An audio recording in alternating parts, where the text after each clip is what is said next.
Welcome, welcome sa bahay ni Kuya Mel. Welcome sa bahay ni Kuya Mel. Welcome sa bahay ni Kuya Mel. So ayan na po, prepared na po natin yung ating kilaying baboy, no?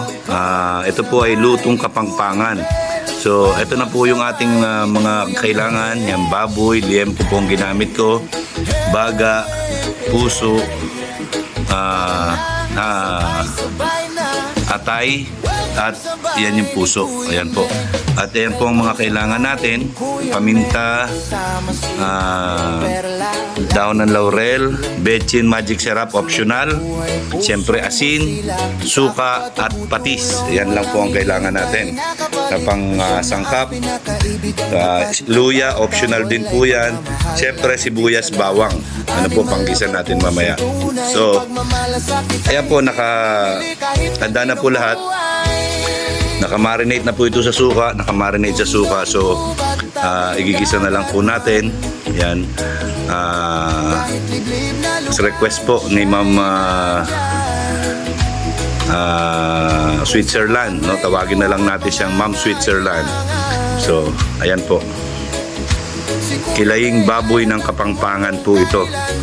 Yan. So imumukbang po natin ito mamaya. Ayan. Ayan, tingnan niyo po. Ayan, ang rekado ha. Ayan. Simple lang po ang pagluluto nito. Ayan, inuulit ko po, hindi po ako cook talaga. So ito po ay version ko ito. Ayan, meron pa tayong tidbits. Yan ay optional. Depende sa inyo. Mamaya ako malalaman kung kailangan kong lagyan ng tidbits o hindi. So ayan po, kilaying baboy ng Kapampangan. Ayan lang po yung mga ingredients natin. Yan, ito po optional, yung tidbits optional. Pero ang main ingredients po, suka, patis, asin, laurel, paminta. Ayan lang po. So abangan nyo po. Yan, igigisa na natin. Din po mga kalingap, yan, umpisahan na po natin. Ayan, lulutuin na po natin yung kilaying baboy ng Kapampangan version. Ano po? So ito po ay request ni Mrs. Kunanan ng Switzerland. Shout out po yan. Mrs. Kunanan na lang po itatawag ko sa inyo. Yan, Mrs. Kunanan ng Switzerland. So tara po, yan, umpisahan na natin iluto ang kilaying baboy na request nyo po. Tara, let's! So yun po mga kalingap, yan, ito na po, sisimulan na po natin ang pagluluto. So umpisahan natin syempre sa mantika, ano po, sa mantika.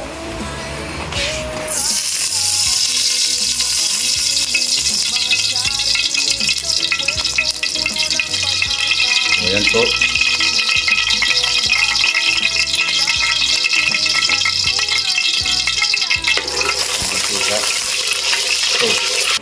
So ayan po, bawang, ayon sa nakaugalian, bawang po ang inuuna natin. And then, pag medyo nag-golden brown na yan, bango na. Sana po maging perfect. First time ko lang po itong niluto. Yan, kilaying baboy, yan, medyo nag-golden brown. Nasunod natin ang sibuyas. Okay.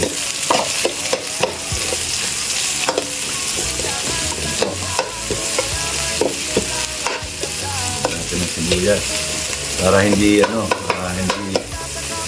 hindi siya malangsa. Pagkatapos siyempre yan ang puso ng baboy. So yan po, kailangan tik-tik siya. So ito po ay nakamarinate na po ito, no? Nakamarinate na ito mula kanina. Yan. Kasi po ito medyo matigas ito.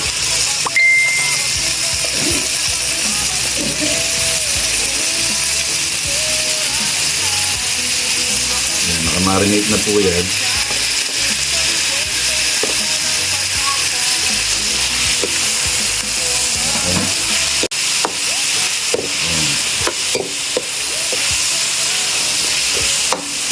And then halo natin para manuot ang lasa po. Okay.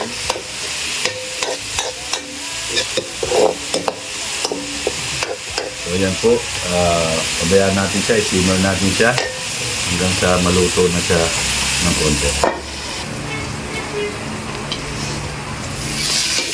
So ayan, nag-brown na po siya.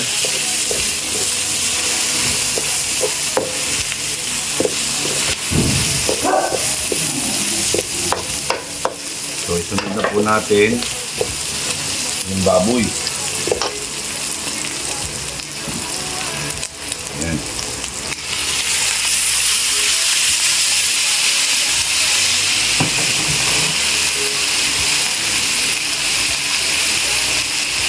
May patoga. Ito.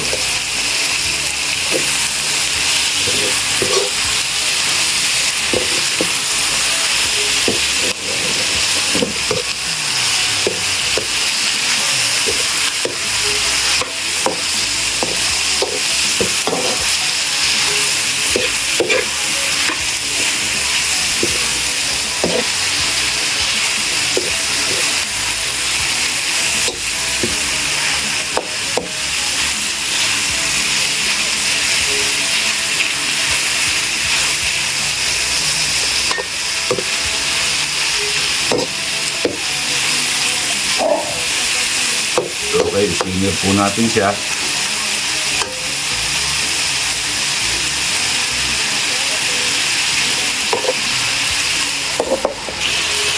Okay po, isunod na natin yung baga. Ano po yung baga?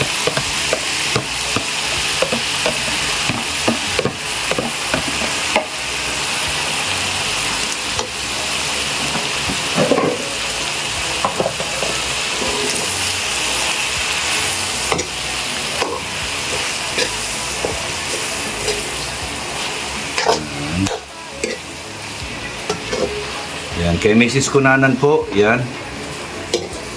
Ito na po yung request nyo na kilaying baboy. Yan. Yan, at simmer lang po natin ng mga ilang minuto. Then, lalagyan na natin siya ng tubig para lumambot ang baboy.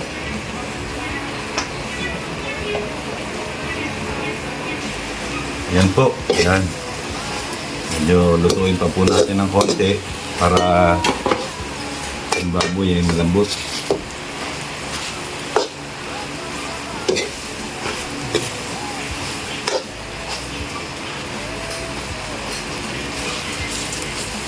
So, isama na natin itong baga.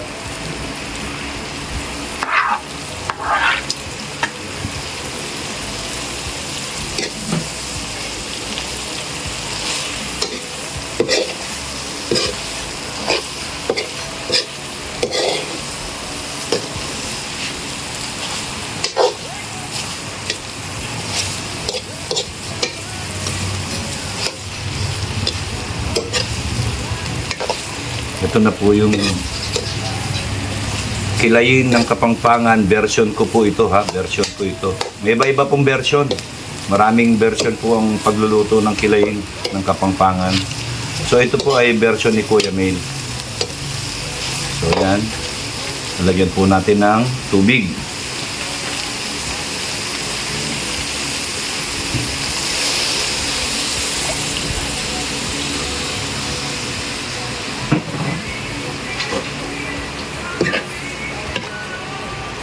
Pakuluin po natin para lumambot ng gusto yung baboy.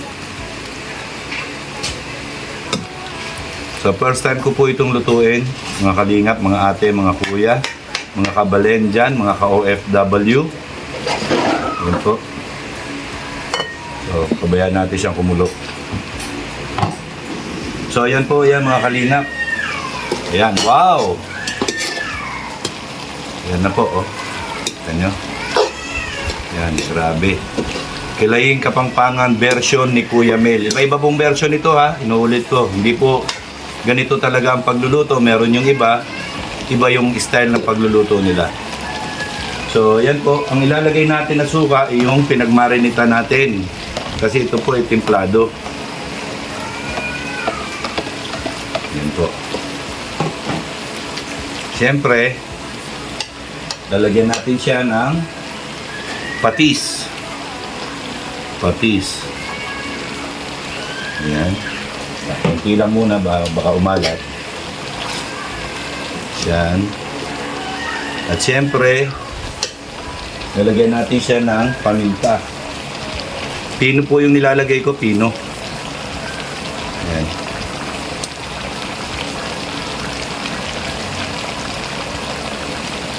Siyempre, kailangan madaming paminta, mas masarap.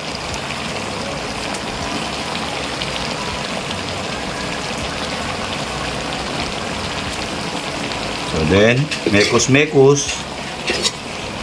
Mekos-mekos. Ayan po. Ay grabe, mukhang masarap na po. Mukhang masarap na. At pagkatapos, syempre, lagyan natin ng Kapampangan version. Syempre, hindi mawawala ang sugar.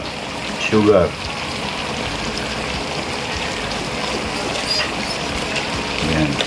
Okay. Then, mekos-mekos po ulit. Ayan, mekos-mekos lang tayo, mekos-mekos. Ayan. At pagkatapos,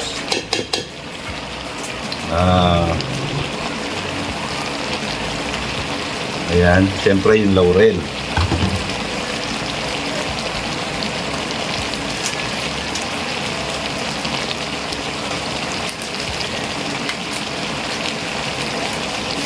Ayan. Nilugan natin siya ng laurel. Ayan po. Okay. Then, mekos-mekos ulit.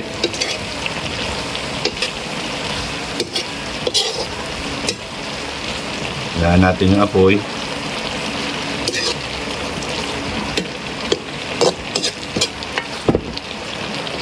Ayan.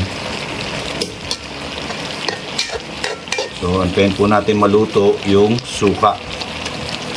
Ayan. Takpan natin ulit. Kalingap. So, ayan po mga kalingap, no? Lagyan na natin yung sili. Ay, grabe.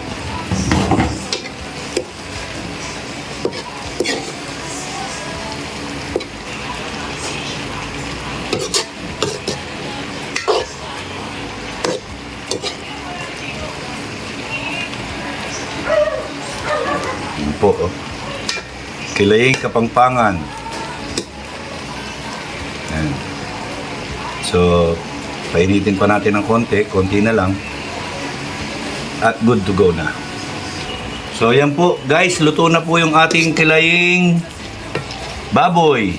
Ayan. Yan po. Mrs. Kunanan. Yan. At Cheng, eto na po.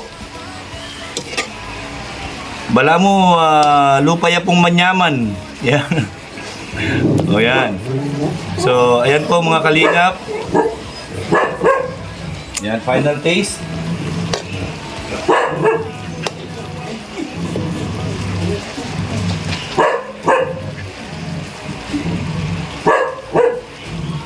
Okay.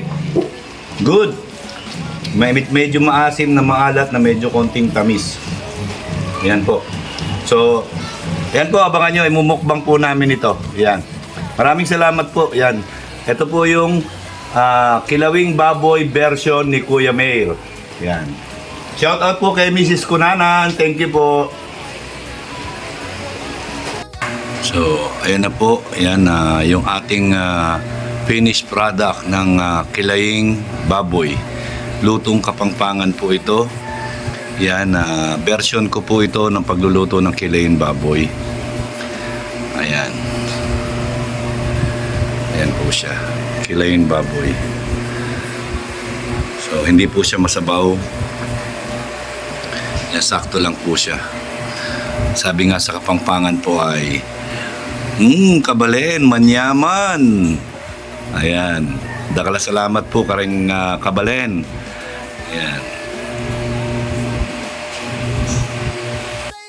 So, ayan po mga kalingap, mga ate, mga kuya. Ayan, kasama po natin si Ate Perla. Yan, makmumukbang po tayo nung niluto nating kilaing baboy. Ayan po, kilaing baboy. So, ayan po, sa request po ni Mrs. Kunanan ng Switzerland. Yan, mega loud shoutout po. Ito na po, sana po nagustuhan niyo po. Ito po yung kilaing baboy na niluto natin. So, ayan na po siya. Ayan, ay grabe kanyaman. Ayan po. So, yan po. Mukbang po tayo, mukbang. Yan. Let's go, let's eat. Kain po! Sakto lunch. Yan, lunch time po. Ayan.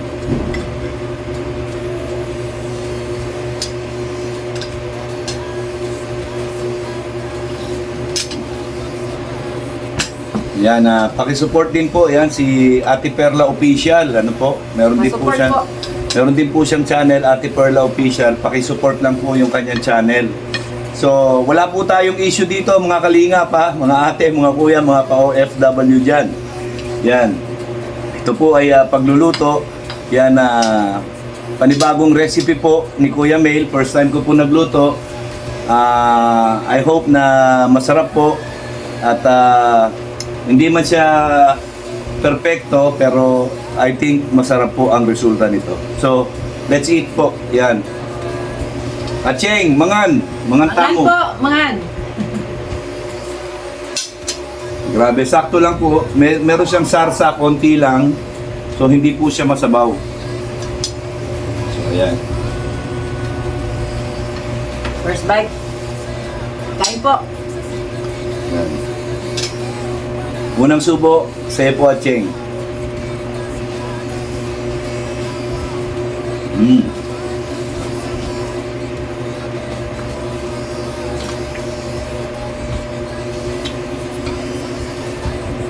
Yung asim at alat, good. May konting tamis, konting-konti lang tamis. Ayan, but it's good. Masarap po. Kain po.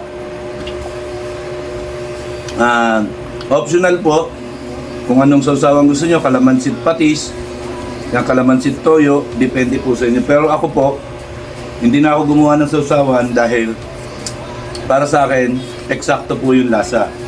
So hindi na natin nilagyan ng tidbits. No, pero ito po yung original version. Ganito yung original version po. So, yung paglalagay ng tidbits, optional lang po yun. Depende po sa inyo. Pero yung paglalagay ng konting asukal, ano na po yun? Trademark po ng Kapampangan yan. So, yan po. Yung baboy, yan, sakto lang. Hindi siya matigas, hindi siya malambot masyado. Yan, sakto lang po siya. Masarap po. Kain po. Oh.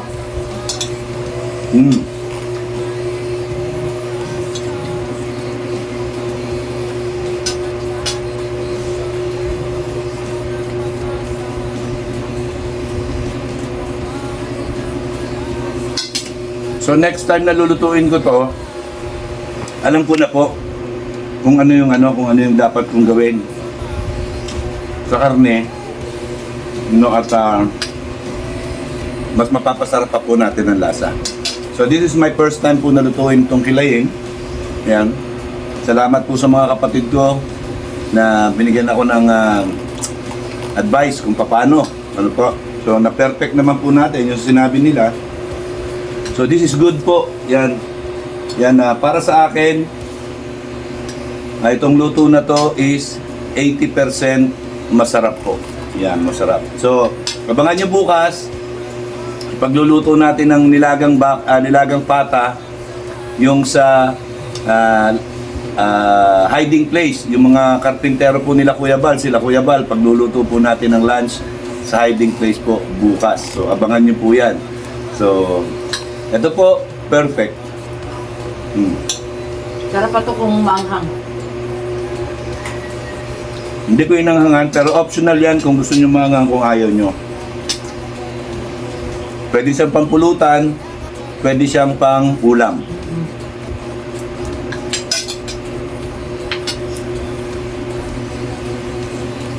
Yan, Acheng, ang napakasarap po. Hindi ko po sinasabi masarap yung luto ko, pero sa panlasa ko po ay patok. Patok po siya sa panlasa ko. Grabe. So yun po. Paki-support po Ate Perla Official. Yan ang kanyang YouTube channel. At Kuya Mail po. At paki-follow po yung aking Facebook page. Ano po? Facebook page. So, ayan po. Napakasarap na kilaying baboy. Yan, kilaying baboy sa Tagalog, kilawing baboy. Pero Kapampangan version po ito. Kapampangan version. So, sasabihin ko na masarap. Hindi porke luto ko, sasabihin ko masarap. Pero masarap po siya talaga. So, yung mga nakapanood po nito, ng aking video, yan, sana suportahan niyo po itong video to. Ako, huwag kayo puro doon sa issue. Yan. Dito tayo, pagluluto tayo, di ba? Pwede naman to pagluluto. Napakasarap. Yan, marami pa kayo mabubusog niyo pa yung pamilya niyo. At may impress pa sa inyo dahil meron kayong mga bagong recipe na niluluto. So maraming salamat po. God bless and I love you 3 times a day. Mabuhay kayo hanggang gusto natin ng naayon sa kalooban ng Panginoon. Yan, piliin nating maging masaya lang, good vibes, huwag manira ng kapwa. Yan, at tumulong tayo sa kapwa. Maraming salamat po. I love you 3 times a day. Shout out po, yan, kay Kuya Bal Santos Matubang, Atenda Vlogs and Kalingap Rap. At sa lahat ng mga Kalingap partners, shout out there. Bye-bye!